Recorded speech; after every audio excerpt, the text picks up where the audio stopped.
Considering how Wizards of the Coast made their name, it's no surprise to me that they tried to jam cards into Dungeons & Dragons the way Lindsay Lohan tries to jam celebrities into Lindsay Lohan. But I have to admit I was pleasantly surprised when they failed. Now, I don't play 4th edition. I tried it a couple of times and I found it about as appealing as a fiberglass condom. One of the reasons I prefer tabletop games to computer games is because I like having options. In the last 4th edition session I played a warlock, who, after the second round of any combat, could literally only do one thing. I zapped the monster. I zapped the monster. I zapped the f***ing monster. I zapped the monster. You don't even need me to be here. I could be replaced with one of those drinking birds with an index card on it that just reads, I zapped the monster. And 3.5, Warlocks had one of the broadest assortments of abilities in the game.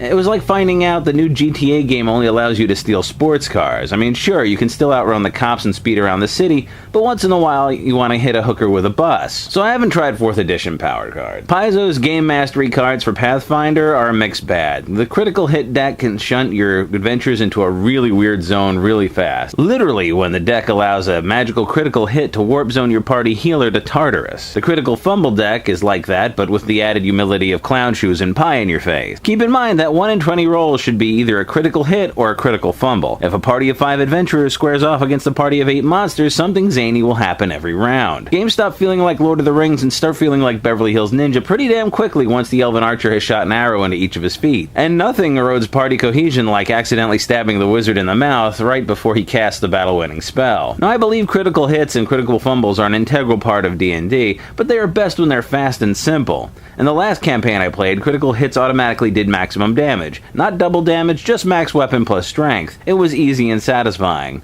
For critical fumbles, I always found that losing your next attack was plenty enough. The other cards I want to talk about are Paizo's face cards. These do a great job filling in a very real need and providing a face to NPCs. Too often NPCs are merely thought of as their function, the guide, the porter, the trap springer. And these are characters the party travels with. How often does a party remember the brother of the Duke who sent them on a fetch quest 5 weeks ago? So much of the human mind is dedicated to remembering faces that a simple picture adds an entirely new dimension to an otherwise forgettable NPC. But you don't need to shell out $10 for each of these decks. There are alternatives. Travel with me back in time to the year 1991. Whoa, watch out for those MC Hammer pants. I have here the entire series of 1991 Advanced Dungeons & Dragons trading cards. What do you mean, why?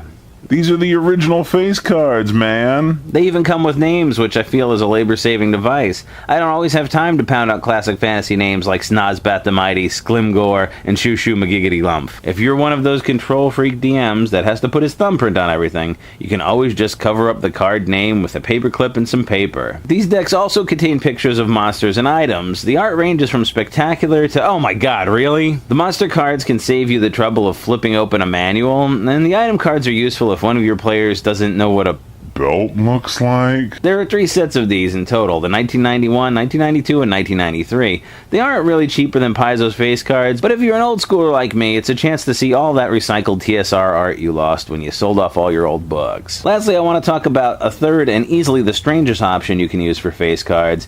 This is Master Puppet Theater's World of Shakespeare. I got this at a thrift store for $2, and I wouldn't pay much more for it than that, but inside you get a ton of medieval and Victorian NPCs, some fantasy ones as well, and some real oddballs too. I guess these exist as a way to get children interested in Shakespeare, and you can use them something like this.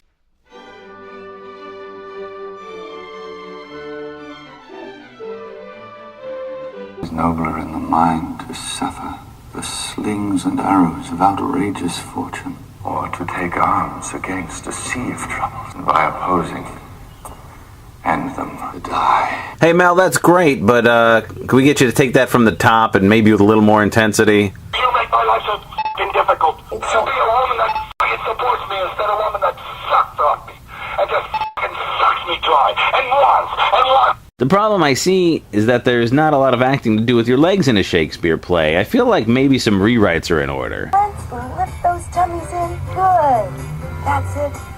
These are great exercises. They zero in right on the outer thigh and the back of the thighs, right where we need it. Tried and proven exercises that truly work to shape up those thighs.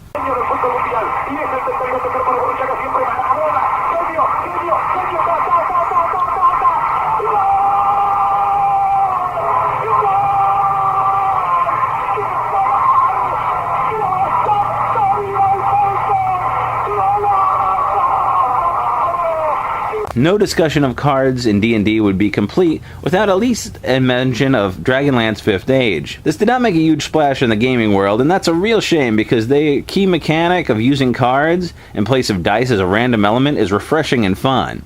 You don't have to worry about dropping a 1 at a critical moment. You can control when your character isn't doing his best. I've played and ran DA5 a few times, and it's always a big hit. Character generation in the system is actually fun. The magic works similarly to magic in Mage of the Ascension from White Wolf, where magic users have differing levels of mastery over different facets of reality. This means you can craft spells on the fly and really allows for a lot of creativity. If you ever have the chance to give this a try, do so. Alas, my endurance has been drained by the black beasts of Bogota, and the forces of reality quicken, and I must bid you adieu. Until next time,